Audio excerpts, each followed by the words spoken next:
कधीच नाही चुकणार तुमचे फेवरेट टीव्ही शो झी5 सोबत, तेही एकदम फ्री। आता फॉर्म भरून टाकलं म्हणजे फॉर्म द्यायला लागते आम्हाला, काय सर? हा, अभ्यासाचा विषय हार्ड करून ठेवायला लागणार हो। 9वीच्या परीक्षेचं कुठे फॉर्म भरते काय तरी नाही, लांबडला होता तुम्ही।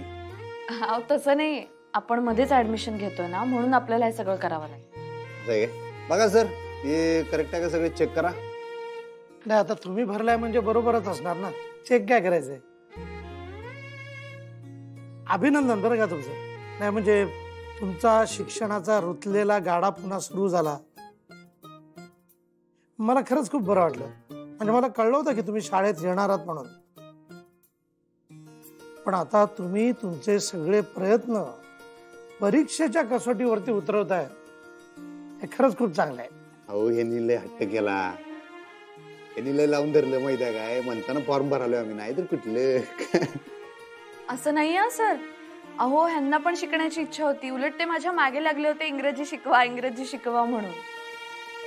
दोघांचे प्रयत्न आहेत असं म्हणूया आपण, हा अधिकच चांगलं आहे। सत्य आहे बघा।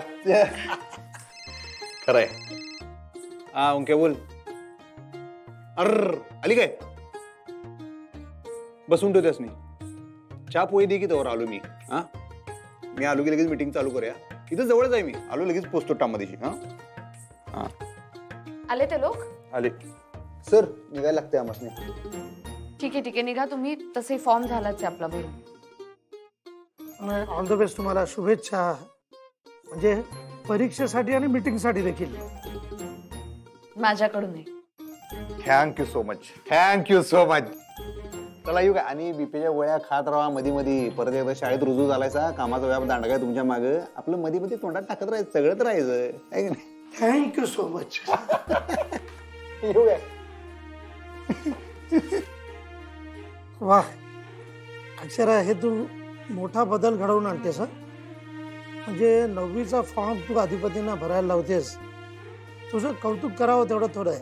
अहो सर, माझं काहीच कौतुक नाहीये, उलट त्यांचं कौतुक करा। बघा ना, एकतर ह्या वयामध्ये शिकायचा निर्णय घ्यायचा, शाळेत जायचं, आपल्यापेक्षा लहान वयाच्या मुलांबरोबर वर्गामध्ये बसायचं, शिकायचं त्यांच्याबरोबर, हे सगळं करायला धाडस लागतं। आणि ते फॅक्टरीचा सगळा कारभार पण सांभाळतात। फॅक्टरी सांभाळायची आणि शिकायचं, परीक्षा द्यायच्या, हे सगळं एकत्र करायचं म्हणजे तारेवरची कसरतच आहे। म्हणून मला त्यांचं जास्त कौतुक वाटतं। आणि तुम्हाला सांगू, आता त्यांनी ठरवलंय की स्वतःच्या आयुष्यामध्ये बदल घडवायचा, ह्याचा मला जास्त आनंद आहे।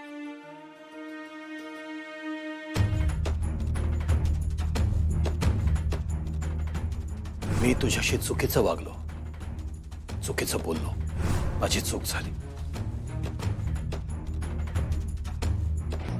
होय काय ग, मला बोलावलंस? आमचं एक काम आहे तुझ्याकडं।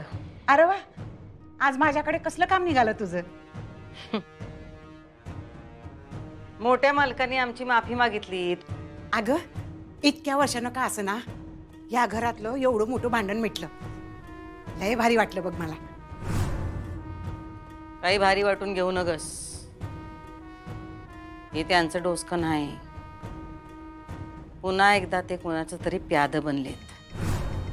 म्हणजे कुणाच्या हातचं? सुनबाईंच्या। हे सगळं त्यांच्या डोसक्यानेच होतंय, त्यांचा काहीतरी डाव आहे ह्याच्या माग। पण त्यांचा कुठला बी डाव असू दे, त्याच्यावर उलटा डाव टाकण्याची आमची तयारी आहे। त्यांची कोणती बी चाल असू द्या, आम्ही त्याच्यावर मात करणारच। ताई, अगं कमालच झाली ग, मोठ्या मालकाने चक्क तुझी माफी मागितली। हॅलो। हा हॅलो मास्तरीन बाई, काय पोचलात का? हा पोचलो मी आत्ताच। काय नाही हो, फोन याच्यासाठी केलता, मला आज खरंच लय भारी वाटलं, लय आनंद झाला, काय सांगायचं तुम्हाला। पण आता अभ्यास पण करावा लागेल हा, नुसतं परीक्षेचा फॉर्म भरून काही होणार नाहीये। नाही त्याच्यासाठी नाही, तो विषय ते नाही, उलट त्याचं मला टेन्शनच येते. तो विषय नाही. आज जे काय झालं, आमचे परमपूज्य पिताश्री त्यांनी साक्षात आई साहेबांची माफी मागितली. आई शपथ मला असं वाटत होतं की नाही स्वप्न आहे का काय, ह्यो दिवस आयुष्यात कवा उजाडेल असं वाटलं नव्हतं. असं वाटत होतं आजचा दिवस म्हणजे काय एखादा सण आहे का काय. खरंच तुम्हाला सांगतो, ह्याचा अर्थ तुम्ही त्यांना ओळखलंच नाही अधिपती. खूप चांगलेच होते मनाने. आता असतो काही माणसांवर राग. त्यांच्या रागाचं का नाही पावशेर मला कौतुक सांगू नका तुम्ही. एवढी वर्ष राग धरून ठेवते तुम्ही. हा आता साधी गोष्ट आहे, जर आम्ही त्यासनी आई साहेब मानतोय पहिल्यापासून, तर ह्यांनी त्यासनी बायको मानाय नको आणि असं वागवायचं स्वतःच्या बायकोला एवढी वर्ष. बर जाऊ दे, आता तो विषय नको. तुम्ही म्हणताय ना आनंदात आहात, मग आनंदातच राहा. हा हा आनंद तर झालाय, सोडा ठीक आनंद झालाय. मला सगळ्यात जास्त आनंद कशात झाला माहिती आहे का? कसला? हे सगळं तुमच्यामुळे झालं. म्हणजे ह्यो क्षण जो काय आज मला बघायला मिळाला, ह्या आयुष्यात बघायला मिळाला असं वाटलं नव्हतं. ते काय म्हणतात ते एकदम दुर्मिळ रेअर टाइम क्षण हो, ते तुमच्यामुळे झालं बरं काय. For that thank you so much. Thank you? हो, आपल्या माणसांना कोणी थँक्यू म्हणतं का? केवढे फॉर्मल वागताय आज तुम्ही. हो चालतंय हो तेवढं. कवा कवा आपल्या जवळच्या नात्यामध्ये फॉर्मल झालेलं चांगलं असतंय, नाहीतर आपल्या माणसांचा आभार मानण्याची थँक्यू म्हणण्याची संधी कवा मिळायची माणसाला. फक्त आता मला एवढं वाटतंय बघा, आता ज्या ज्या गोष्टींसाठी आमच्या बाबानं सॉरी म्हणलाय का नाही, माफी मागितल्या, त्या त्या गोष्टी परत रिपीट नाही गेल्या पाहिजे त्यानं आयुष्यात. असंच चांगलं वागत राहिलं पाहिजे म्हणजे मिळवली म्हणायची. नाहीतर आता ह्याच गोष्टींसाठी तर रागराग करत होतो ना एवढी वर्ष, आणि आईसाहेबांनी जपत होतो, त्यांची काळजी घेत होतो. पण आता जर असंच हे आमचे वडील चांगलं वागत राहिले की नाही, बास आमच्या मनावरच लई मोठं वजन हलकं होईल बघा. अधिपती, त्यांनी उगीच नाही मागितली माफी. त्यांनाही त्यांची चूक जाणवली. त्यांना खरंच मनातून वाटत होतं तसं, म्हणून त्यांनी माफी मागितली. आता चूक त्यांची त्यासनी जाणवल्या का तुम्ही त्यासनी जाणीव करून दिल्या, ह्यो वेगळा चर्चेचा विषय आहे. ते काय मला माहित नाही. बर जाऊ दे, उगीच त्याचा किस नको पाडत बसायला. तुमच्या मनासारखं झालं ना मग बास. मनासारखं काय म्हणालाय? जी गोष्ट कवा होईल असं स्वप्नात बी वाटलं नव्हतं ती गोष्ट झाल्या. मग झालं तर ते तुम्ही तुमच्या भाषेत काय म्हणतात, लय लोड नका घेऊ. काय म्हणला तुम्ही? हो मास्तरीन बाई, तुम्ही आम्हाला शिकवा, आमच्याकडनं तुम्ही शिकू नका उगाच काय तर. उलटी गंगा नको, लोड.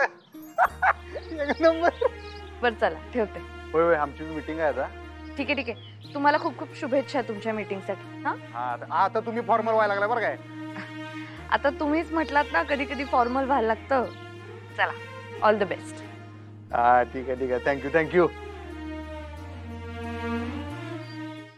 झी5 ॲप डाउनलोड करा आणि पहा सर्व एपिसोड्स एकदम फ्री.